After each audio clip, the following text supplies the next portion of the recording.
Hello friends, मैं टिशिक mouth आपका online lockdown classes में स्वागत करता हूं। गॉड्स 6 आपके कंप्लीट हो चुके हैं, जॉय फर्स्ट और सेकंड भी कंप्लीट हो चुका है और गॉड्स 7 आपका लग चुका है। तो आज अपन गॉड्स 7 के सॉल्यूशन के ऊपर बात करेंगे। तो गॉड्स 7 में जो आपका सिलेबस था वो कंक्रीट टेक्नोलॉजी का थर्ड पार्ट, जिसमें श्रिंकरेज, हार्ड कंक्रीट, कंक्रीट ऑपरेशन वगैरह जितना भी था वो मटेरियल जिसमें शामिल था। जबकि स्ट्रेंथ ऑफ मटेरियल का सेकंड पार्ट शामिल था। सेकंड पार्ट में एसएफडी, बीएमडी, डिफ्लेक्शन और फ्रेम मतलब बीम से संबंधित जितने भी क्वेश्चन है वो शामिल किए गए थे। तो अपन गॉड 7 को लेकर अपन बात करेंगे और सबसे पहले सिटी के सॉल्यूशन को लेकर अपन बात करेंगे। ठीक है, तो क्वेश्चन नंबर फर्स्ट की मैं बात करूं तो क्वेश्चन नंबर फर्स्ट अपने को कह रहा है 5% voids in concrete reduce the strength. ये कह रहा है कि जब अपन कंक्रीट मिक्स करते हैं, ठीक है, जब कंक्रीट को अपन प्रिपेयर करते हैं, फ्रेश कंक्रीट का जो रूप होता है, ठीक है, तो उसमें यदि 5% वॉइड्स अवेलेबल हों तो आपकी स्ट्रेंथ अपने को कितना रिड्यूस देखने को मिलती है। तो कंक्रीट का स्ट्रेंथ अपने को रिड्यूस देखने को मिलती है। देखिएगा आप, वॉइड्स की कंडीशन अलग अलग दिखा रखी है। 1% यदि वॉइड्स होता है तो 5% स्ट्रेंथ रिड्यूस हो जाती है, 2% है तो 10% रिड्यूस हो जाती है और 5% तो कितना रिड्यूस होती है, 30%। तो अपना आंसर हो जाएगा यहाँ पर बी। क्या आंसर हो जाएगा? बी आंसर हो जाएगा।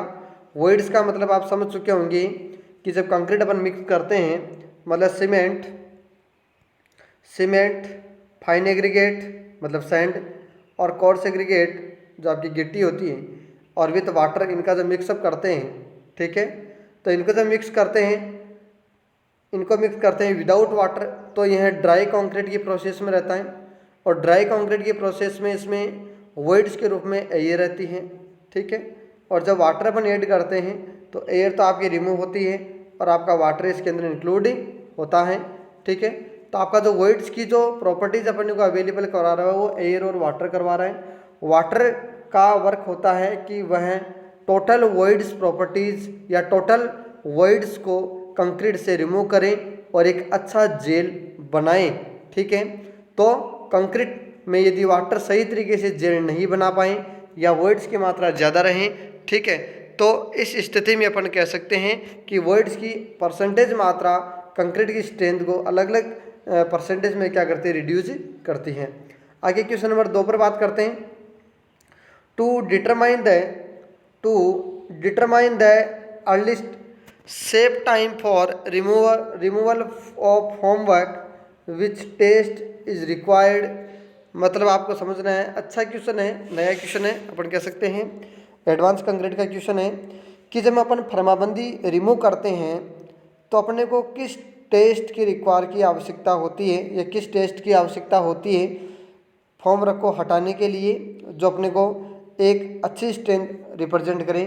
तो देखो, मैं सबसे पहले बात करूँ अल्ट्रासोनिक टेस्ट जो आपका है, अल्ट्रासोनिक टेस्ट की अपन पहले भी बात कर चुके हैं। यह कंक्रीट की क्वालिटी को रिप्रेजेंट करता है। किसको रिप्रेजेंट करता है? कंक्रीट की क्वालिटी को रिप्रेजेंट करता है। बाकी अपना जो आंसर यहाँ पर दिखा रखा है मैच्योरिटी टेस्ट, आंसर यहाँ पर बी है। इस टेस्ट को आप अच्छे से समझना भाई। मैच्योरिटी टेस्ट, इसका ऑब्जेक्ट की अपन बात करेंगे, टेस्ट की भी बात करेंगे। यह जो आपका टेस्ट है यह लेबोरेटरी टेस्ट और फील्ड टेस्ट दोनों हैं। मतलब लेबोरेटरी टेस्ट का मतलब हो गया कि अपने कंक्रीट को जब लैब के अंदर तैयार करते हैं, फ्रेश कंक्रीट को जब इसका फाइनल सेटिंग टाइम कंप्लीट होता है तो वह हार्ड कंक्रीट में चेंज होती है। तो हार्ड कंक्रीट की जो अपन स्ट्रेंथ ज्ञात करते हैं, ठीक है, तो लैब के अंदर ज्ञात करें तो आपका लेबोरेटरी टेस्ट है। यदि फील्ड में अपन बात करें, फील्ड का मतलब हो गया कि जैसे अपन स्ट्रक्चर तैयार करते हैं, स्लेब, बीम, कॉलम या अपन कह सकते हैं कि रीइंफोर्समेंट कंक्रीट पेमेंट हो गया, रोड हो गया, ठीक है, तो उनका जब सेटिंग टाइम खत्म हो जाता है, जब अपना समय आता है फर्माबंदी को हटाने का या फॉर्म को रिमूव करने का, ठीक है, तब ये टेस्ट किया जाता है, ठीक है। तो वह टेस्ट एक प्रकार से आपका फील्ड टेस्ट कहलाता है, ठीक है। ऑब्जेक्ट की बात करते हैं। Object strength gain of concrete, यह स्ट्रेंथ गेन करने के लिए किया जाता है, ठीक है। और किस बेसिस किया जाता है? Based on change in temperature of concrete over the time. अपन जानते हैं कि जितना भी अपन कंक्रीट हार्ड के रूप में प्राप्त करते हैं तो तो कंक्रीट सेटिंग अपन कह सकते हैं टेम्परेचर के आधार पे होता है, ठीक है। वैसे तो हीट ऑफ हाइड्रेशन के आधार पे होता है। बाकी अपन समझें कि एक्सटर्नल एनवायरमेंटल जो आपका है, ठीक है, या कंक्रीट का जो इंटरनल जो टेम्परेचर है, ठीक है, वह किसी टाइम पर क्या करेगा, वेरिएशन करेगा। टाइम के अकॉर्डिंग वह भी अपना क्या करेगा, टेम्परेचर को क्या करेगा, वेरिएशन करेगा, ठीक है। तो इसके आधार पर अपन क्या करेंगे, स्ट्रेंथ क्या करेंगे, ज्ञात करेंगे। देखो इस टेस्ट की अपन थोड़ी सी बात कर लेते हैं आगे डायग्राम में। यह आपका होता है मैच्योरिटी टेस्ट। इसमें एक मॉनिटर होता है इस प्रकार का, इसमें एक मॉनिटर होता है, ठीक है। यह आपकी हार्ड कंक्रीट है और अपन इस पर, ठीक है, ये वायर लगा के और इस पर अपन टेम्परेचर इंकित करते हैं और टाइम के रिगार्डिंग इंकित करते हैं। टाइम के वेरिएशन के अकॉर्डिंग अपन टेम्परेचर क्या करते हैं, रिप्रेजेंट करवाते हैं। तो ध्यान रखना, strength gain of concrete, change in temperature of concrete over the time, ठीक है। तो टाइम के वेरिएशन के अकॉर्डिंग अपन क्या करेंगे, यहाँ पर टेम्परेचर प्राप्त करेंगे। अब देखिएगा आप इस टॉपिक को अच्छे से समझिएगा यहाँ से।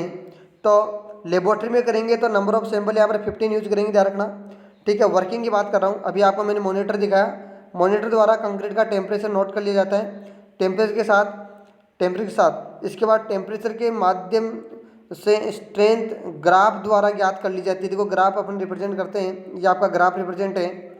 तो मैच्योरिटी की बात अपन कर रहे हैं यहाँ पर, ठीक है।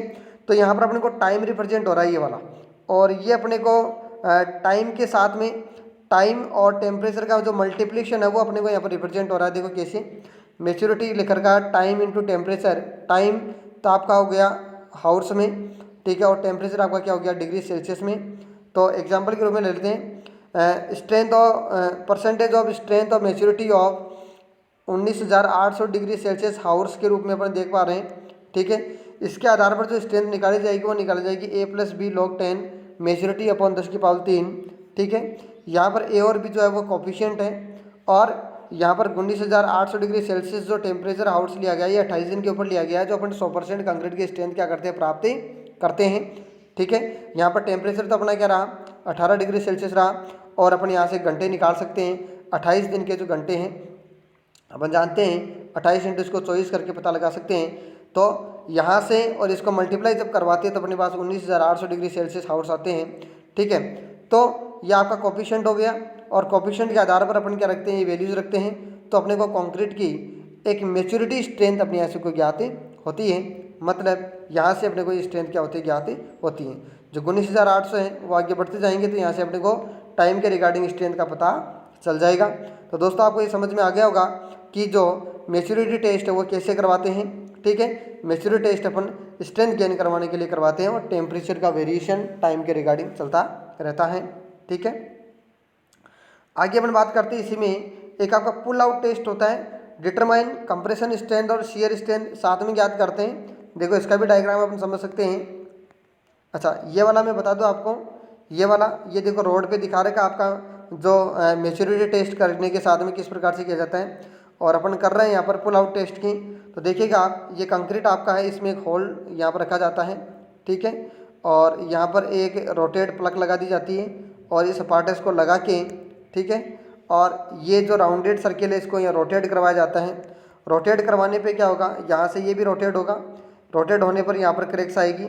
तो अपन जानते हैं 45 डिग्री पर शियर स्ट्रेस डेवलप होता है, और नीचे की तरफ आपका क्या होगा, लगाए गए फोर्स के अकॉर्डिंग नॉर्मल स्ट्रेस डेवलप होगा।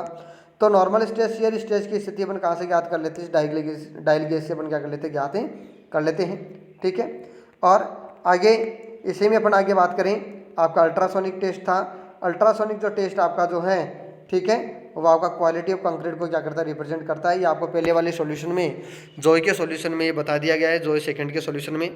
आगे क्वेश्चन नंबर में थर्ड की बात करता हूँ। क्वेश्चन नंबर जो थर्ड है, the optimum number of revolution over which concrete is required to be mixed in a mixer machine is. देखो बात करेंगे इसी के ऊपर, इससे साथ में एक क्वेश्चन और देख लेते हैं। The minimum maximum time of concrete in minute is limited to. अब समझिएगा क्वेश्चन को, अपन जब कंक्रीट को क्या करते हैं, मिक्स करते हैं, तो मिक्स करने के साथ भी अपन नॉन टिल्टिंग मिक्सर यूज़ करते हैं या टिल्टिंग मिक्सर यूज़ करते हैं, ठीक है।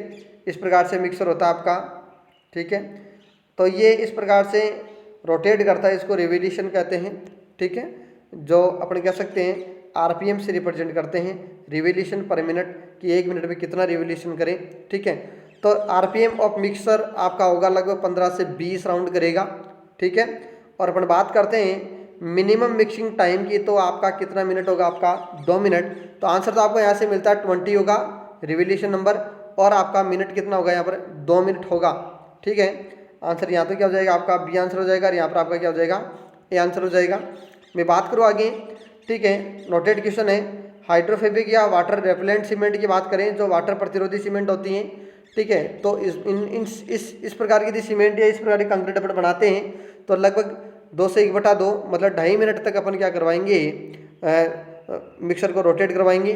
ठीक है, और यदि अपन 2 मिनट से लेस देन टाइम यूज़ करते हैं तो आपकी कंक्रीट होमोजीनियस नहीं होगी, और 2 मिनट से ज़्यादा करते हैं तो कंप्रेसिव स्ट्रेंथ आपकी ज़्यादा होगी और वर्केबिलिटी आपकी क्या हो जाएगी, कम हो जाएगी, ध्यान रखना। ठीक है, अब इसका मतलब ये भी नहीं है, इसका मतलब ये भी नहीं है कि भाई आप लगभग टाइम बढ़ाते जाओ यदि कंप्रेसिव स्ट्रेंथ बढ़े। मैं बता दूं आपका इसका भी एक लिमिट है। लिमिट इसका ये है कि मिनिमम तो इसका 2 मिनट है मिक्सिंग टाइम का। अब ध्यान रखना 2 मिनट प्लस 1/2 प्लस 1/2 मतलब टोटल मिला के आपकी मैक्सिमम टाइम कितना हो गया, 3 मिनट। तो ध्यान रखना IS कोड 456/2000 अपन को रेफर करता है, मैक्सिमम टाइम कितना 3 मिनट, इससे ज़्यादा नहीं होना चाहिए, इससे ज़्यादा होता है तो सेग्रीगेशन वगैरह इसमें डेवलप हो सकता है। इसके साथ में एक इंपॉर्टेंट क्वेश्चन है, in first batch of mixing, अपन जानते हैं बैचिंग करते हैं अपन। ठीक है, तो फर्स्ट बैचिंग करते हैं तो इसमें सीमेंट की मात्रा ध्यान रखना 10% हमेशा क्या ली जाती है, अधिक ली जाती है। इसी प्रकार से हैंड मिक्सिंग का भी क्वेश्चन आता है, यदि आप हैंड मिक्सिंग यदि यूज करते हो, हैंड मिक्सिंग का मतलब क्या, पावड़ी द्वारा। ठीक है, आप यदि मिक्सिंग करते हो कंक्रीट को, ठीक है, तो आपको 10% मोर क्या लेनी है, सीमेंट यूज करनी होती है। ये आपके 3 नंबर और 4 नंबर क्वेश्चन कंप्लीट होता है। क्वेश्चन नंबर 5 की बात करता हूँ, the decrease in stress in steel as a result of creep with in steel under prolonged strain is called. देखो अच्छी समझिएगा क्वेश्चन को, यहाँ पर क्रीप स्ट्रेन की बात करेंगे, और इसके साथ में एक चीज़ और देख लेते हैं, यहाँ पर क्रीप से संबंधित क्वेश्चन है, और यहाँ पर क्रीप स्ट्रेन इज, इसको भी बात कर लेते हैं। तो सबसे पहले बात करूँ मैं, क्रीप किसके कारण से होती है, always due to dead load only for dead load के कारण से ही कंक्रीट में क्रीप डेवलप होती है। ध्यान रखना इस चीज़ का, इंपॉर्टेंट क्वेश्चन है। तो यहाँ से अपने को आंसर मिलता है सी आंसर।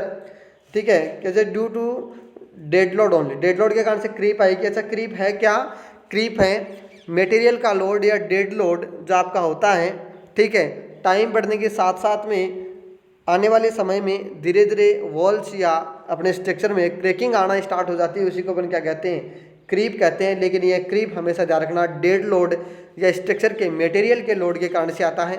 ठीक है, अब यहाँ पर अपन बात करते हैं, तो रिलैक्सेशन की अपन बात करें, कोई भी आपका स्टील या RCC बीम बनाया गया है। ठीक है, यहाँ स्टील लगाया गया है, और इस कंक्रीट में यदि क्या हुआ आपका, इस बीम के अंदर क्या हुआ आपका, ये स्टील बार आपका जा रहा है। ठीक है, इस बीम के अंदर क्या हो, यदि कंक्रीट में क्रीप डेवलप हो जाए, कंक्रीट में क्या हो जाए, क्रीप डेवलप हो जाए, तो क्रीप जब डेवलप होगा तो ध्यान रखने योग्य बात ये है, जब क्रीप डेवलप होगा तो कंक्रीट की कंप्रेसिव स्ट्रेंथ में विशेषली इफेक्ट नहीं आएगा, लेकिन जो आपके ये प्रोलोगेट किए गए हैं, आपके जो स्टील बार जो खिंचाव में लाए गए हैं, ये धीरे धीरे क्या हो जाएंगे, रिलैक्सेशन में आ जाएंगे। किस में आ जाएंगे, रिलैक्सेशन का मतलब हो गया धीरे धीरे क्या हो जाएंगे, ढीले हो जाएंगे, अपन ये कह सकते हैं। ठीक है, तो आपका आंसर यहाँ पर क्या हो जाएगा, रिलैक्सेशन आंसर हो जाएगा यदि ऐसी स्थिति आई, क्रीप आई। देखो यहाँ पर लिख भी रखा है क्रीप स्ट्रेन।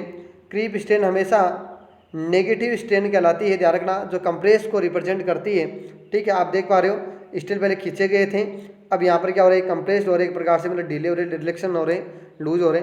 ठीक है, जबकि इस समय कंप्रेसिव स्ट्रेस कांस्टेंट कंक्रीट में रहता है, जबकि स्टील में स्ट्रेस डिक्रीज हो जाता है, जिसे अपन क्या कहते हैं, रिलैक्सेशन कहते हैं। मतलब जो आपका कंक्रीट जो स्टील है उसका जो स्ट्रेस है, जो टेंसाइल स्ट्रेस है, वो क्या हो जाता है आपका, डिक्रीज होता जाता है। किसके कारण से, ठीक है, क्रीप के कारण से। आगे बात करते हैं, निम्न में से कौन सा कंक्रीट मिक्सर का उपयोग प्री कास्ट कंक्रीट फैक्ट्रीज में किया जाता है। तो मैं बता दूं इसका आंसर, प्री कास्ट का मतलब क्या होता है, प्री कास्ट और कास्ट इन सिटू का क्या मतलब होता है। प्री कास्ट का मतलब होता है कि अपन कोई भी कंपोनेंट पहले से डिजाइन किए हुए, पहले से बनाया हुआ, जैसे अपन बोल सकते हैं सीवेज लाइन पाइप हो गई, तो ये प्रकार से प्री कास्ट स्ट्रक्चर कहलाता है अपना। इसको लेबोरेटरीज या फैक्ट्रीज के अंदर ही अपन क्या कर लेते हैं, तैयार कर लेते हैं। तो पेन टाइप मिक्सर होता है used in pre caste structure, ध्यान रखना, ठीक है। तो प्री कास्ट स्ट्रक्चर आपको समझ में आ गया होगा, ठीक है। तो इसका अपन यूज़ करेंगे, पेन टाइप मिक्सर का अपन यूज़ करेंगे। एक कास्ट इन सेटू होता है जो अपने फील्ड में डायरेक्टली क्या करते हैं, यूज करते हैं, ठीक है। तो यहाँ पर आंसर आपका क्या हो जाएगा, यहाँ पर आंसर आपका हो जाएगा बी। आगे मैं बात करूँ क्वेश्चन नंबर 8 में, आगे लिखा है whisper concrete used. Whisper concrete देखो क्या होता है, और नॉइज लेवल क्या होता है कंक्रीट का, ठीक है। तो देखो नॉइज लेवल ऑफ रोड समझिए सबसे पहले। नॉइज पॉल्यूशन तो आप समझते ही हो, ठीक है, ध्वनि का डेवलप होना। तो रोड के ऊपर हेवी जब ट्रैफिक चलता है, या मैं कहूँ ड्यू टू टायर हो सकता है, आपका इंजन हो सकता है, और ब्रेकिंग एलिमेंट हो सकता है, ब्रेक लगाते हैं ज़ोर से, या एरोडायनामिक लोड हो सकते हैं किसी प्रकार का, ठीक है। तो इनके कारण से रोड की ध्वनि क्या हो जाती है, ज़्यादा हो जाती है, ठीक है। रोड की ध्वनि ज़्यादा हो जाती है, जिसको अपन नॉइज लेवल कहते हैं। तो अपने को पता है कि रोड की जो नॉइज लेवल है उसको हमेशा उसको क्या रखना चाहिए, अपने को कम ही रखना चाहिए, ठीक है, जिससे अपन कह सकते हैं इफेक्टेड अपन नहीं हो। इसके साथ में स्कीड की बात करते हैं। स्कीड देखो क्या होता है, एक स्लिप होता है और एक आपका स्कीड होता है, ठीक है। तो मैं स्कीड और स्लिप दोनों की बात करता हूँ। स्कीड की बात करूँ, स्कीड आपका क्या होता है, जब रोड सरफेस के ऊपर व्हीकल द्वारा ब्रेक लगाया जाता है, तो ब्रेक की इफिशियंसी जब कितनी हो जाए आपकी 100% हो, 100% यदि ब्रेक की इफिशियंसी होती है, तो ये आपका टायर यहाँ पर घसीटता हुआ आगे जाता है, इसको अपन क्या कहते हैं, स्कीड कहते हैं। तो स्कीड रेसिस्टेंस का मतलब हो गया कि आपका जो टायर आगे घसीटता हुआ आगे न जाकर ये स्लिप होता हुआ क्या जाए, आगे की तरफ ही जाए, ठीक है, ये आपका स्कीड रेसिस्टेंस कहलाएगा। तो इन दोनों के लिए अपन यहाँ पर कौन सी कंक्रीट यूज करते हैं, तो ध्यान रखना इस कंक्रीट का यूज एग्रीगेट सरफेस पर किया जाता है, ठीक है, और रीसरफेस पर भी किया जा सकता है। रीसरफेस का मतलब जब रोड उखड़ना स्टार्ट हो जाती है, पोर्ट होल हो जाते हैं, एग्रीगेट वापस दिखना स्टार्ट हो जाते हैं, वहाँ पर भी यूज़ कर लेते हैं, तो समझिएगा। इसलिए नॉइज़ लेवल को कम करने के लिए व इसकी रेसिस्ट करने के लिए एस्फाल्ट व विस्पर कंक्रीट का अपन क्या करते हैं, यूज करते हैं, और इसका डायरेक्टली अपन एग्रीगेट सरफेस पर भी यूज करते हैं। उसी को अपन कहते हैं विस्पर कंक्रीट का नाम अपन देते हैं, ठीक है। तो अपन ने बात की यहाँ पर नॉइज लेवल की और इसके साथ में स्किड रेसिस्टेंस की। तो आंसर आपका क्या हो जाएगा, विस्पर कंक्रीट यूज्ड क्या हो जाएगा, आपका सी आंसर हो जाएगा। स्किड रेसिस्टेंस करेगा, ठीक है, प्रोवाइड करेगा, तथा नॉइज लेवल को क्या करेगा, हमेशा कम करने का काम करेगा। नॉइज लेवल अपने को रोड सरफेस पे ज़्यादा नहीं चाहिए, भी हमेशा क्या चाहिए, कम चाहिए। क्लियर। आगे बात करते हैं क्वेश्चन नंबर 9 में। IS 452/2000 के अनुसार वेरी सीवियर एक्सपोज कंडीशन के लिए 2 mm साइज के एग्रीगेट के minimum cement content, maximum water cement ratio और मिनिमम ग्रेड ऑफ कंक्रीट क्रमशः यूज की जाएगी। तो 3 चीज़ों का यहाँ पर पूछा है 20 mm कंक्रीट के लिए, और यहाँ पर कंडीशन दी अपने को वेरी सीवियर, ठीक है, मिनिमम सीमेंट कंटेंट पूछा है, और वाटर सीमेंट रेशियो पूछा है, और आपको क्या पूछा है, मिनिमम ग्रेड ऑफ कंक्रीट पूछा है। तो अभी सारणी को अच्छे से देख लीजिएगा, अलग अलग कंडीशन के लिए अलग अपने को दिखा रखा है, तीनों कंडीशन अपने को दिखा रखी है। ये सीमेंट दिखा रखा है, ये WC दिखा रखा है, और ये आपको क्या दिखा रहा है, कंक्रीट ग्रेड दिखा रखा है। तो वेरी सीवियर के लिए क्या हो जाएगा 340, 0.45, और क्या हो जाएगा आपका M35 हो जाएगा। तो यहाँ पर समझ में आ रहा है 340 और 0.45 और M35, यहाँ पर आंसर क्या हो जाएगा आपका ए हो जाएगा, ठीक है। आगे अपन बात करते हैं क्वेश्चन नंबर 10 में। Workability of concrete mixed with low water cement ratio is determined by. Question की बात कर रहे हैं अपन कि यदि वाटर सीमेंट रेशियो लो लें, इसका मतलब हो गया वाटर सीमेंट रेशियो अपन यदि कम रखेंगे, WC रेशियो अपन कम रखेंगे, तो वर्केबिलिटी आपकी क्या होगी, लो आएगी। तो लो वर्केबिलिटी के लिए अपन कौन सा टेस्ट करते हैं, या तो VB टेस्ट करेंगे, या फिर कौन सा करेंगे, कॉम्पैक्टिव फैक्टर टेस्ट करेंगे। तो यहाँ पर अपना VB टेस्ट नहीं दिखा रखा अपने को, आंसर क्या आएगा आपका कॉम्पैक्शन फैक्टर टेस्ट आ जाएगा, ध्यान रखना। तो आंसर हो जाएगा यहाँ पर सी। इससे पहले वाले भी एक क्वेश्चन आया था मीडियम कंक्रीट के लिए, तो मीडियम कंक्रीट के लिए यहाँ पर बात करें थे स्लम टेस्ट के लिए, तो मुख्य रूप से स्लम यूज करेंगे, ध्यान रखना। तो यहाँ पर आंसर यदि आपका मीडियम होता तो आंसर क्या हो जाता, स्लम टेस्ट हो जाता। आगे बात करते हैं the strength of concrete depend on. हमेशा बात करते हैं यहाँ पर अपन कंक्रीट की स्ट्रेंथ की, तो कंक्रीट की स्ट्रेंथ हमेशा ज़्यादा अपने को करनी है तो वर्केबिलिटी को हमेशा क्या करना है, कम करना है। और वर्केबिलिटी को इफेक्ट करने वाले जितने भी कारक होते हैं, जितने भी आपके वैल्यूज होते हैं, जितने भी आपके कंपोनेंट्स होते हैं, वो भी आपके क्या होने चाहिए। यदि वर्केबिलिटी आपको कम रखना है तो आपको वो भी सारी चीज़ें क्या रखनी, कम रखनी है। यदि आपको स्ट्रेंथ को बढ़ाना है तो देखिएगा आप यहाँ पर type of mortar, proportion between coarse और fine, water cement ratio, temperature at fine, time of mix. तो देखो इसका कोई विशेष इफेक्ट नहीं है, ध्यान रखना। और टाइप्स ऑफ मोटार का भी कोई इफेक्ट नहीं है। लेकिन मैं बात करूँगा यहाँ पर वाटर सीमेंट रेशियो, तो अपन जानते हैं water cement ratio, water cement जो रेशियो आपका होता है, WC जो रेशियो होता है, वो वर्केबिलिटी के डायरेक्टली प्रोपोर्शनल होगा। ठीक है, तो जरूर इसको इफेक्ट करेगा स्ट्रेंथ को। यदि वाटर WC आपका क्या हो जाए, ज़्यादा हो जाए तो वर्केबिलिटी ज़्यादा हो, स्ट्रेंथ आपकी क्या हो जाएगी, कम हो जाएगी। यदि मैं इसको कम कर दूँ, इसको भी कम हो जाएगा, तो आपका स्ट्रेंथ भी क्या हो जाएगी, आपकी ज़्यादा हो जाएगी। सॉरी, स्ट्रेंथ आपकी क्या हो जाएगी, ज़्यादा हो जाएगी। ठीक है, इसी प्रकार से एग्रीगेट को लेकर भी हम बात कर लेते हैं, एग्रीगेट के तरीके को लेकर बात कर लेते हैं। एग्रीगेट जो आपका साइज ऑफ एग्रीगेट की बात करूँ तो वर्केबिलिटी की बात करते हैं यहाँ पर। तो साइज ऑफ एग्रीगेट जो आपका है, बिगर साइज मोर वर्केबल को रिप्रेजेंट करेगा, ध्यान रखना। और W सीरीज आपका क्या हो जाती है, सेम लिया जाए। ठीक है, इसके बाद बात करें शेप ऑफ एग्रीगेट, तो राउंडेड एग्रीगेट की मोर वर्केबिलिटी होती है, ध्यान रखना, जो बेस्ट वर्केबिलिटी मानी जाती है कंक्रीट के लिए। एग्रीगेट कंटेंट रेशियो, तो एग्रीगेट कंटेंट रेशियो की बात करते हैं, यहाँ पर मात्रा की बात कर रहे हैं, तो ये इन्वर्सली प्रोपोर्शनल होगा। यदि एग्रीगेट कंटेंट रेशियो अपन बढ़ा देते हैं तो वर्केबिलिटी कम हो जाएगी, वर्केबिलिटी कम हो जाएगी तो आपकी स्ट्रेंथ क्या हो जाएगी, ज़्यादा हो जाएगी। इसी प्रकार से अपन बात करें ग्रेडिंग ऑफ एग्रीगेट, तो ग्रेडिंग ऑफ एग्रीगेट ध्यान रखना, represent of voids in aggregate volume, तो एग्रीगेट के वॉइड्स वॉल्यूम को रिप्रेजेंट करेगा ग्रेडिंग। ठीक है, तो less voids in aggregate then good grading of aggregate, ध्यान रखना, जिस एग्रीगेट के अंदर क्या होगा, वॉइड्स की मात्रा कम होगी, वह हमेशा क्या करेगा, अपने को गुड एग्रीगेट रिप्रेजेंट करेगा। और इस प्रकार का जो एग्रीगेट आपका होता है, इस प्रकार का जो एग्रीगेट होता है वह आपका कोर्स एग्रीगेट ज़्यादा अच्छा माना जाता है, अपने कह सकते हैं। ठीक है, आगे लिखा है यहाँ पर good aggregate grading of aggregate workability के क्या होगा, इन्वर्सली प्रोपोर्शनल। तो यहाँ पर अलग अलग कंपोनेंट पे अपन देख पा रहे हैं कि अलग अलग कंपोनेंट में हो क्या रहा है, अलग अलग कंपोनेंट में हो ये रहा है कि वर्केबिलिटी के साथ में स्ट्रेंथ क्या हो रही है, इफेक्टेड हो रही है। तो एग्रीगेट से संबंधित अपन बात करें तो यहाँ पर proportion between coarse aggregate, fine aggregate और वाटर सीमेंट रेशियो, दोनों आपके आंसर आएंगे 2 और 3। क्वेश्चन नंबर 12 में बात करते हैं the mix design for payment concrete is based on. ठीक है, अपन बात कर रहे हैं कि जो पेमेंट या रोड जो बनाते हैं, पेमेंट या जो रोड बनाते हैं कंक्रीट का, ठीक है, तो उसमें मिक्स डिजाइन करते हैं, तो उसका मेनली स्ट्रेंथ कौन सा रिप्रेजेंट होता है, तो ध्यान रखना फ्लेक्सुरल स्ट्रेंथ रिप्रेजेंट होता है। यहाँ देखो बात भी कर लेते हैं अपन।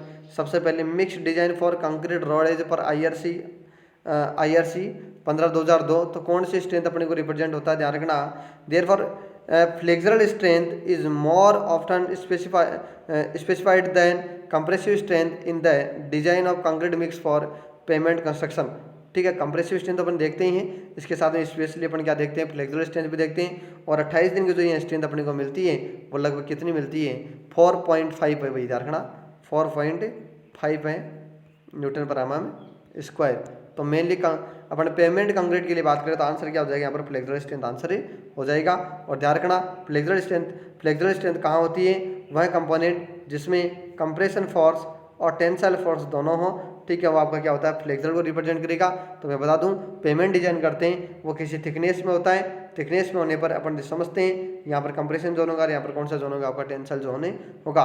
क्वेश्चन नंबर 13 में बात करते हैं reason of failure of concrete. तो कंक्रीट का फेलियर के क्या क्या रीजन हो सकते हैं, यदि आपकी अनुचित मात्रा में, अपन कह सकते हैं कि सही तरीके से मिक्सअप नहीं, इम्प्रॉपर मिक्सिंग हो, यदि क्यूरिंग आपने सही तरीके से नहीं किया है, टू मच वाटर यूज, यदि अधिक वाटर, टू मच का मतलब होता है अधिक वाटर का यूज करना, तो अधिक वाटर यूज होता है तो आपको समझ में आ रहा होगा कि वर्केबिलिटी बढ़ जाती है और स्ट्रेंथ आपकी क्या हो जाती है, कम हो जाती है। तो फेलियर कंडीशन क्या हो जाती है, आपकी ज़्यादा हो जाती है। तो आंसर आपका क्या हो जाएगा, यहाँ पर ऑल ऑफ दिस आंसर आ जाएगा।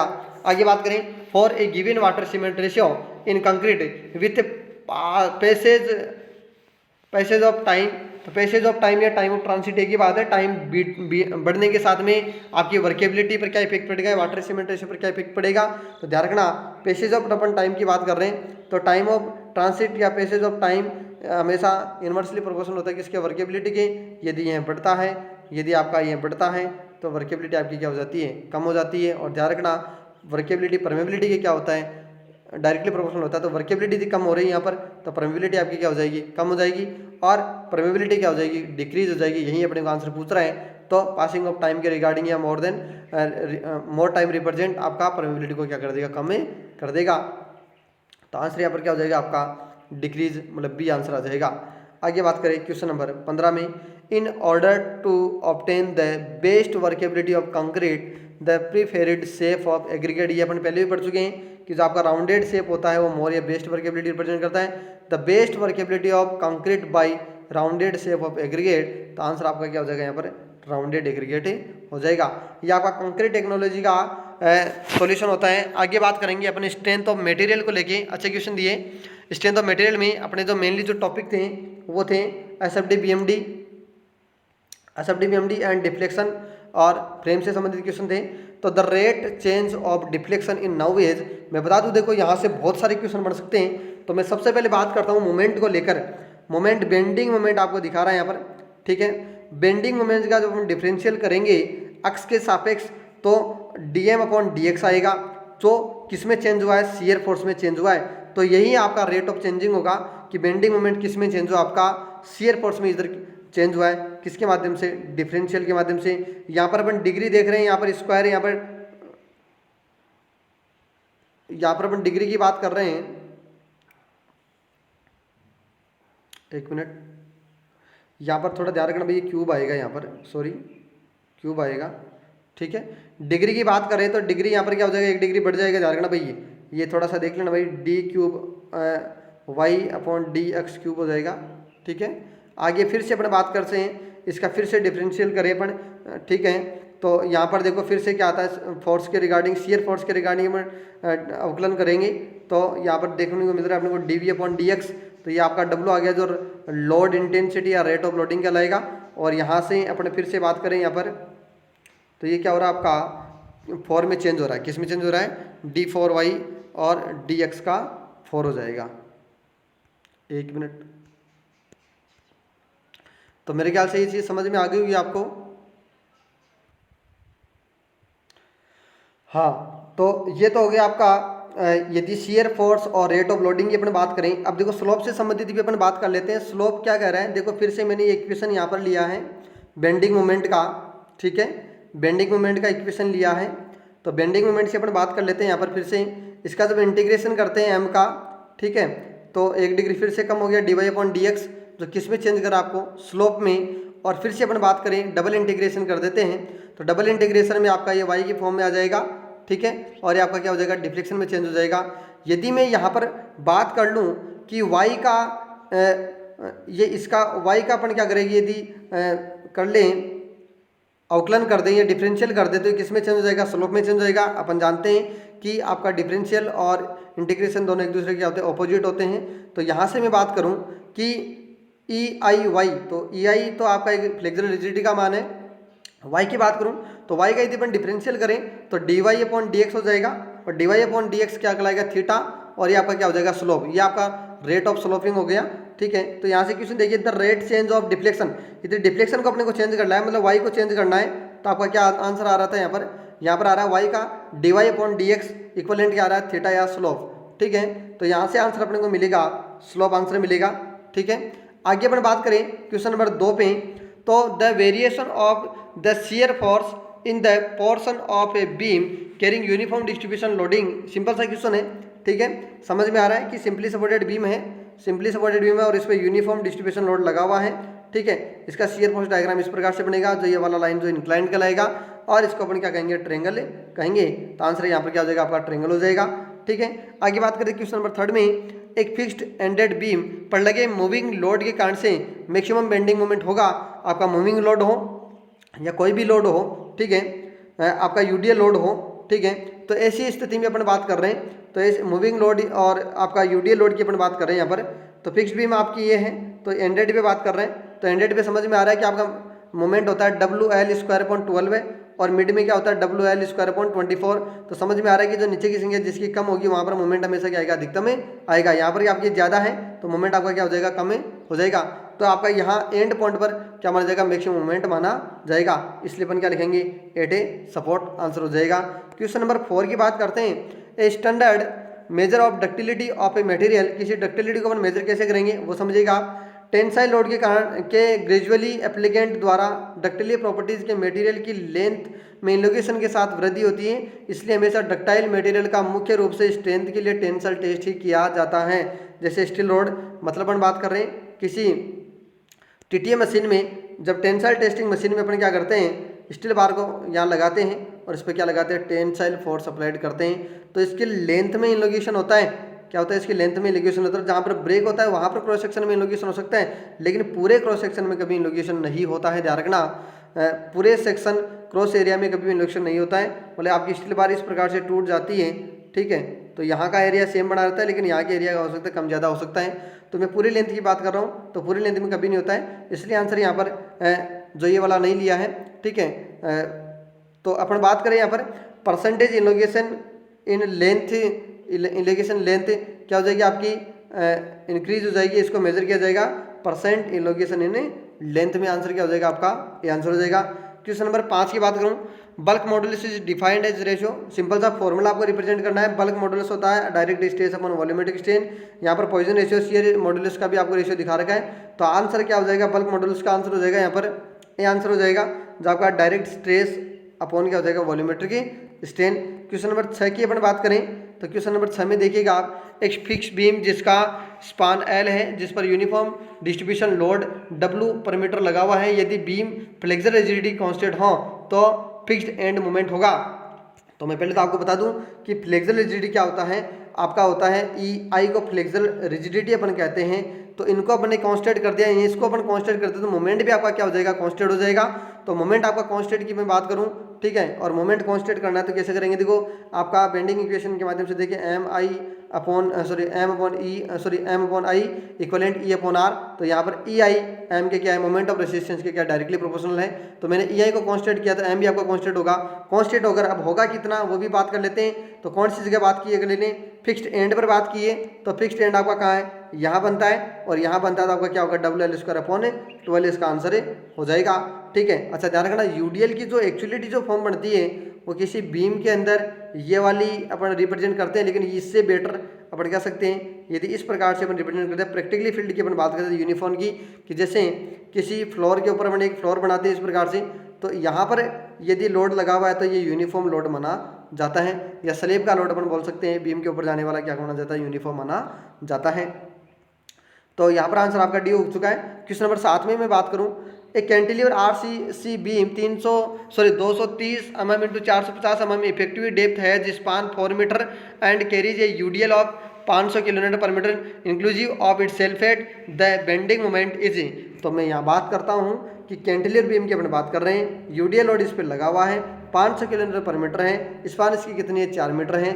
तो आप बताइएगा कि इस पॉइंट पर मोमेंट आपका कितना आएगा। तो सिंपल सा क्वेश्चन है, यहाँ पर 8 ए पर बात कर रहे हैं, तो ए पर अपन बात करें तो 500 इंटू आप जानते हो डब्ल्यू इंटू एल बाई 2 का आपका फॉर्मूला होता है। या अपन बोल सकते हैं कि मोमेंट इस पॉइंट पे निकालना है तो इस तरफ चलेंगे अपन, ठीक है, इस तरफ चलेंगे और इस तरफ चलेंगे, और यदि अपन राइट से लेफ्ट चलते हैं, राइट से लेफ्ट चलते हैं तो में से किस में चलेंगे भाई, ठीक है।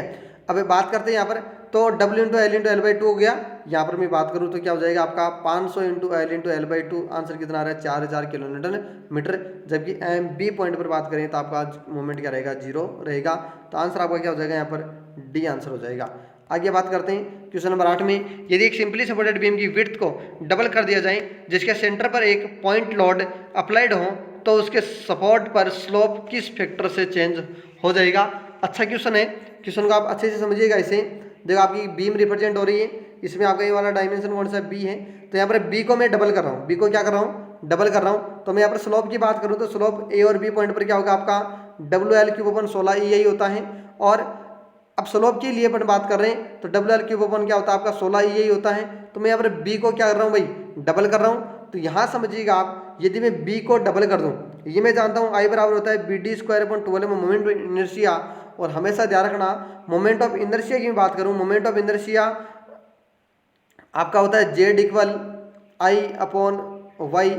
तो मोमेंट ऑफ इनर्शिया जिसका ज़्यादा होता है उसका जेड भी क्या होता है, ज़्यादा होता है, जिसको अपन सेक्शन मॉडुलस कहते हैं। और दोस्त ध्यान रखना, यहाँ से भी एक इंपॉर्टेंट क्वेश्चन बनता है कि सेक्शन मॉडुलस किसको रिप्रेजेंट करता है। किसी भी कंपोनेंट का सेक्शन मॉडुलस जिसका ज़्यादा होगा उसकी स्ट्रेंथ भी क्या होगी, हमेशा ज़्यादा होगी। यह हमेशा स्ट्रेंथ को क्या करेगा, रिप्रेजेंट करेगा। और अपन समझते हैं जिसका स्ट्रेंथ ज़्यादा होगा उसका स्लोप क्या होता है, हमेशा कम होता है, डिफ्लेक्शन भी क्या होता है, कम होता है। अच्छा, स्लोप और डिफ्लेक्शन तो समझ में आ रहा है कि स्लोप एंड डिफ्लेक्शन क्या हो रहा है। ये आपका बीम है, तो ये आपका झुकाव जो आ रहा है इस बीम में लोड के कारण से, ये वाले डिस्टेंस आपकी डिफ्लेक्शन होगी। और यहाँ पर आपका क्या होगा, स्लोप होगा, जो थीटा एंगल बनेगा, रेडियन में बन सकता है। तो मैं यहाँ पर बात कर रहा हूँ बीम को, बीम की जो ब्रीथ है उसको डबल करने की, तो आप समझ में आ रहा है कि यहाँ पर BD²/12 आई है, मोमेंट ऑफ इनर्शिया है। तो इसको 2 से बी को 2 से गुणा कराते हैं, क्या हो रहा है भाई, यहाँ पर मोमेंट ऑफ इनर्शिया भी आपका क्या हो रहा है, डबल हो रहा है। तो मोमेंट ऑफ इनर्शिया डबल हो रहा है, मतलब बढ़ रहा है, तो आपका स्ट्रेंथ बढ़ेगा, जेड बढ़ेगा, स्ट्रेंथ बढ़ेगा, और स्लोप हमेशा कम होगा तो कितना कम होगा, तो होगा तो कितना कम हो जाएगा, आपका हाफ कम हो जाएगा। वहाँ पर डबल बढ़ रहा है तो हाफ आपका क्या हो जाएगा, कम हो जाएगा। अपन कह सकते हैं कि जितना डिफ्लेक्शन आ रहा है, मान के चलो कि आपका 1 रेडियन आपका स्लोप आ रहा है, तो आपका यहाँ पर हाफ रेडियन ही क्या आएगा, स्लोप आएगा, यदि आप ब्रीथ को क्या कर दोगे, बढ़ा दोगे, मतलब 1/2 इसका क्या हो जाएगा, आंसर हो जाएगा। तो आंसर यहाँ पर क्या हो जाएगा, मेरा बी आंसर हो जाएगा। क्वेश्चन नंबर 9 में मैं बात करूं, क्वेश्चन नंबर 9 क्या कहता है, निम्न में से इनडिटरमिनेट बीम है। तो मैं बता दूं, देखो डिटरमिनेटेड स्ट्रक्चर और इनडिटरमिनेटेड स्ट्रक्चर अपन बोल सकते हैं कि सपोर्ट पे या किसी एंड पे, एक तो फिक्स्ड एंड हो गया अपना, ठीक है, फिक्स्ड एंड पे तीनों कंडीशन डेवलप होती है रिएक्शन की, एक मोमेंट की रिएक्शन होती है, एक वर्टिकल होती है, एक हॉरिजॉन्टल होती है। यदि तीनों के मान क्या हो जाए, जीरो हो जाए, तो अपन कह सकते हैं वो डिटरमिनेट स्ट्रक्चर है। यदि जीरो नहीं है तो वो कौन से स्ट्रक्चर होते हैं, आपके इनडिटरमिनेट स्ट्रक्चर हैं। तो डिटरमिनेट स्ट्रक्चर में ध्यान रखना, cantilever beam, simply supported beam और ओवरहैंगिंग बीम। और यहाँ पर बात कर दें इनडिटरमिनेट स्ट्रक्चर में, तो प्रोप्ड कैंटिलीवर बीम और फिक्स्ड बीम और कंटिन्यूस बीम। इसको मैं याद करने का तरीका बता दूं डिप्लोमा स्टूडेंट्स के लिए मुख्य रूप से। तो डिप्लोमा स्टूडेंट ध्यान रखना, सेकेंड ईयर सोम के अंदर उनके 3 बीम आती है सिलेबस में, cantilever beam, simply supported beam और ओवरहैंगिंग बीम। मतलब आप सोम के अंदर एसएफडी बीम का जो टॉपिक पढ़ते हो उसमें केवल फॉर आप डिटरमिनेट स्ट्रक्चर का अध्ययन करते हो। जबकि आप जब थर्ड ईयर में आते हो तो थ्योरी ऑफ स्ट्रक्चर आपका जो सब्जेक्ट आता है, ठीक है, उसमें आप प्रोप्ड कैंटिलीवर बीम पढ़ते हो, फिक्स्ड बीम पढ़ते हो और कंटिन्यूस बीम, तीनों बीम पढ़ते हो। तो ये आपका थर्ड ईयर का पार्ट होता है जिसमें आप इनडिटरमिनेट स्ट्रक्चर का रीड करते हो। तो इसको याद करने का तरीका है, सेकेंड ईयर के जो बीम है वो आपके डिटरमिनेट है और थर्ड ईयर के जो आपके वो कौन से आपके इनडिटरमिनेट है। तो यहाँ पर मैं आंसर की बात करूँ इनडिटरमिनेट की, तो इनडिटरमिनेट जो आपका होगा वो इसमें क्या आंसर हो जाएगा, C answer, propped cantilever beam, cantilever, simply और ओवरहैंगिंग आपका डिटरमिनेट स्ट्रक्चर को रिप्रेजेंट करेगा। क्वेश्चन नंबर 10 की बात करूँ, the ratio of deflection of simply supported beam to fixed beam, the point load applied at centre on the beam. ठीक है, तो मैं सबसे पहले बात करूँ सिंपली सपोर्टेड के लिए, इसके लिए डिफ्लेक्शन YC पॉइंट पर होगा WL4/48 EI। और फिक्स्ड बीम के लिए बात करूँ तो आपका क्या होगा WL4/192 EI। इन दोनों के रेशियो की बात कर लेता हूँ, इन दोनों का रेशियो मैंने यहाँ रख दिया है और आंसर मेरे पास क्या आ गया है, 4 आंसर आ गया है। या कई बार क्वेश्चन ऐसे भी पूछा जाता है कि आपका फिक्स्ड बीम पर यदि पॉइंट लोड लगा हुआ है तो सिंपली सपोर्टेड के बीम के ऊपर यदि पॉइंट लोड लगा हुआ है तो फिक्स्ड बीम का आपका कितना गुना होता है। तो आप यदि इस फॉर्म को 1/4 से मल्टीप्लाई करवा देते हो तो आंसर आपका क्या आ जाएगा, WL4/192 यही आ जाएगा। क्वेश्चन आपको दोनों तरीके से पूछा सकता है, तो यहाँ पर आपका आंसर क्या हो जाएगा, 4 आंसर हो जाएगा। क्वेश्चन नंबर 11 की मैं बात करता हूँ, A cantilever beam of span L and uniform flexural rigidity EI is loaded with an upward force W at the midpoint and downward force P at the free end. The deflection at the free end will be 0। ये कहना चाह रहा है कि आपका जो beam है, cantilever beam है, ठीक है, यदि फ्री एंड पर कोई P लगा हुआ है, W लगा हुआ है, जो भी है, और इसके मिड पॉइंट पर यदि अपन क्या कर दें, अपवर्ड कर दे कोई फोर्स, ठीक है, तो इसमें कॉन्ट्रा फ्लक्सुरल की इस पर अपन बात करेंगे W की स्टेज क्या आएगी। तो W की स्टेज अपने को देखनी है, ये आपका B है और ये आपका क्या लगा हुआ है, W लगा हुआ है। तो यहाँ पर अपन स्थिति में बात करते हैं, इस स्थिति में बात करें तो देखिएगा deflection due to P load के कारण से आप जानते हो कि B पॉइंट पर डिफ्लेक्शन आएगा, वो क्या आएगा, PL3/3I। यदि P किसका W होता तो क्या होता है, WL3/3I। अपन बात करें इसके रिगार्डिंग W का, इसको लिए इसीलिए deflection due to W load at mid point, तो मिड पॉइंट का फॉर्मूला आपको पता है, सी पॉइंट पर क्या हो जाएगा WL³/3i प्लस WL²/2i और L माइनस L1। ऐसी कंडीशन में अपने को L1 का मान क्या लेना है, L/2 लेना है। तो यहाँ पर L1 की जगह यहाँ पर L1 की, यहाँ पर भी ध्यान रखना ये L1 है भाई, यहाँ पर भी ध्यान रखना ये L1 है, ये भी आपका L1 है, ठीक है। तो यहाँ पर L/2 रख देते हैं, यहाँ पर L/2 रखा, यहाँ पर L/2 रखा, यहाँ पर L/2 रखा। तो अपना डेरिवेट करने के बाद में अपना पास डिफ्लेक्शन YC पॉइंट पर आता है अपवर्ड पोजीशन में 5WL³/48EI। तो मैं अब बात करता हूँ कि नीचे की तरफ से जो आपका डिफ्लेक्शन जा रहा है वो तो जा रहा है ये वाला, ऊपर की तरफ से आ रहा है वो आ रहा है PL³/3i। यदि मेरे को डिफ्लेक्शन को जीरो करना है, मतलब बीम में अंदर डेवलप नहीं हो, तो दोनों स्थितियों को मैं क्या रख दूं, बराबर रख दूं। बराबर रखा तो मेरे पास W की स्टेज आई है कितनी, 16/5 इंटू P, ठीक है। यहाँ पर बराबर रखने के बाद में मेरे पास क्या है 16/5 इंटू P आया है। मतलब हम कह सकते हैं कि जो लगने वाला जो आपका लोड है, यदि आप L/2 डिस्टेंस रखते हो, ठीक है, इसके अकॉर्डिंग आपको W लगाना है तो P का 16/5 गुना आपको लगाना होगा, जब जाके आपका डिफ्लेक्शन इसमें क्या हो जाएगा, जीरो हो जाएगा। मेरा मतलब आपका यहाँ पर डिफ्लेक्शन नहीं आएगा यदि आप लगने वाले P का लगभग 16/5 गुना क्या लगाते हो, इसमें W नीचे से लगाते हो, या नीचे से क्या लगाते हो आप, एक रिएक्शन लगाते हो क्या, W, ठीक है। तो यहाँ पर आंसर आपका क्या हो जाएगा, W इक्विवेलेंट 16/5 इंटू क्या हो जाएगा, P आ जाएगा, सब 16/5 इंटू क्या हो जाएगा P, मतलब आंसर क्या हो जाएगा आपका C। आगे बात करते हैं क्वेश्चन नंबर 12 में लिस्ट फर्स्ट और लिस्ट सेकंड को क्या करना है, मैच करना है। तो ये क्वेश्चन मैं आपको पहले ही बता चुका हूँ, ठीक है। तो यहाँ थोड़ा मैं बात कर लेता हूँ मोमेंट की। तो मोमेंट किस में चेंज होगा, और ये सारी चीज़ें अपन देख पा रहे हैं। यहाँ पर देखो, मैं पहले मोमेंट की बात करूँ या अलग अलग कंपोनेंट्स की अलग अलग बात कर लेता हूँ। डेरिवेट और डिफ्लेक्शन, तो डेरिवेट डिफ्लेक्शन अभी भी देखा कि डेरिवेट डिफ्लेक्शन करते हैं तो अपने को क्या प्राप्त होता है, स्लोप होता है। यदि स्लोप होता है तो क्या हो जाता है आपका बेंडिंग मोमेंट होता है। मैंने एक इक्वेशन बताई, y से लेकर अपन चलेंगे dy/dx, और उसके बाद में क्या हो जाएगा d² y/dx का स्क्वायर, जो आपका मोमेंट में क्या करेगा, रिप्रेजेंट करेगा। और उसके बाद में मोमेंट की अपन बात करें तो मोमेंट आपका किस में रिप्रेजेंट करेगा, आपका हो जाएगा d³ y/dx का क्यूब, जो किस में रिप्रेजेंट हो रहा है, शियर फोर्स में रिप्रेजेंट हो रहा है। और ध्यान रखना आपका पार्शली डेरिवेट स्ट्रेन एनर्जी की बात करें तो डिफ्लेक्शन अंडर द लोड इसमें आंसर आएगा। तो आंसर की मैं बात करूँ यहाँ पर C आंसर हो जाएगा, C आंसर हो जाएगा। पहले का चौथा, दूसरा, फिर तीसरा, पहले का चौथा, दूसरे का दूसरा, तीसरे का तीसरा, और आपका जो चौथा है उसका क्या हो जाएगा, पहला आंसर हो जाएगा, ठीक है। क्वेश्चन नंबर 13 में बात करते हैं। The maximum deflection of A cantilever beam carrying a UDL W पर मीटर इज इक्वल टू। तो सिंपल सी बात कर रहे हैं, इसके लिए अपन बात करें कि आपका ये कैंटिलीवर बीम है, इस पर UDL लोड लगा हुआ, तो यहाँ पर आपका डिफ्लेक्शन क्या होगा। तो डिफ्लेक्शन और स्लोप दोनों की बात कर लेते हैं। स्लोप की स्टेज यहाँ बढ़ेगी, तो स्लोप आपका होगा डिफ्लेक्शन तो होगा WL4/8EI, और ऐसे भी आपका जो स्लोप होगा वो क्या होगा, WL3/6 यही आंसर होगा। तो यहाँ पर आंसर आपका क्या हो जाएगा, WL4/8EI आंसर हो जाएगा। क्वेश्चन नंबर 14 में बात करते हैं। Propped cantilever beam under mid point loading the number of point of contraflexure. तो मैं बता दूं, यदि कोई कैंटिलीवर बीम है, ये आपका W लगा हुआ है, जो भी फोर्स लगा हुआ है, और यदि नीचे से आपका कोई मिड पॉइंट पर रिएक्शन लगा देते हो तो इसका कॉन्ट्राफ्लेक्सर पॉइंट कहाँ बनेगा। तो इसका एग्जाम्पल ही रूप में मैंने समझाया आपको। एग्जाम्पल आपका हो गया 8 किलोमीटर यहाँ पर लोड लगा रहे हैं, यहाँ पर 18 लग रहा है, डिस्टेंस 4 मीटर, यहाँ पर 2 मीटर है। तो आपको समझ में आ रहा होगा। मोमेंट की बात करूँ तो आपका C पॉइंट पर तो मोमेंट क्या हो जाएगा, 0, और B पॉइंट पर बात करूँ तो माइनस का 8 इंटू क्या हो जाएगा, 2, तो 16 किलोमीटर मीटर हो गया माइनस में। और A पॉइंट पर बात करूँ तो माइनस का 8 इंटू 6 हो जाएगा, और 18 इंटू क्या हो जाएगा आपका 4। जिस पॉइंट पर अपने को मोमेंट लेना है उसी पॉइंट पे अपने को क्या करते हैं, लोड को ले आते हैं। और जिस पॉइंट पर लोड होता है उसको कभी भी इंक्लूड मोमेंट पे नहीं करते हैं, क्योंकि लोड इंटू कोई ना कोई डिस्टेंस होगी। तो जिस पॉइंट पर आपका लोड होगा वहाँ पर कोई भी डिस्टेंस नहीं होती, इसलिए उस लोड को अपने इंक्लूड नहीं करते हैं। तो यहाँ पर अपने बात कर रहे हैं, यहाँ पर 24 किलोमीटर आ रहा है। तो अपना डायग्राम जो बन रहा है वो ये बन रहा है यहाँ पर और यहाँ से। तो यहाँ तो अपना मोमेंट 0 होगा, यहाँ पर माइनस में हो रहा है 16, तो यहाँ से अपन माइनस आ गए, और फिर ऊपर की तरफ प्लस हो रहा है तो ऊपर की तरफ प्लस ले गए। तो इस प्रकार से आपका क्या बनेगा, डायग्राम बनेगा। तो यहाँ पर एक पॉइंट बन रहा है जिसको अपन क्या कहेंगे, कॉन्ट्रा फ्लेक्सुरल पॉइंट करेंगे, जहां पर मोमेंट अपना साइन चेंज करता है, मोमेंट यहाँ पर नेगेटिव और यहाँ पर जाके पॉजिटिव हो रहा है, जिस पॉइंट पे से चेंज करता है वो आपका कॉन्ट्रा फ्लेक्सुरल पॉइंट कहलाता है। तो फिक्स एंड से इसकी डिस्टेंस कैसे निकालते हैं वो भी देख लेते हैं।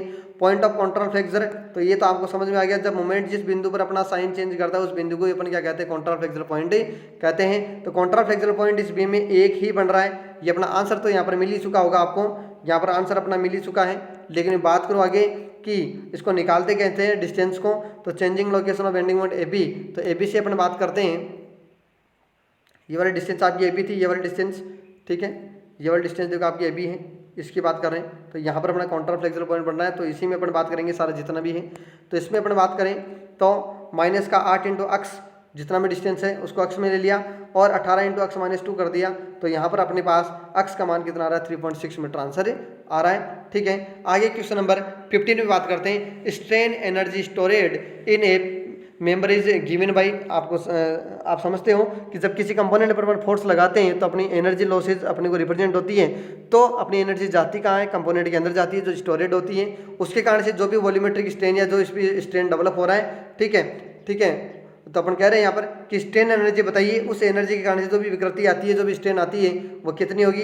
तो आप यू से रिप्रेजेंट करते हैं 1/2 ई सिग्मा वी। ये आपका स्ट्रेन, ये आपका स्ट्रेस, ये आपका क्या हो जाएगा, वॉल्यूम हो जाएगा।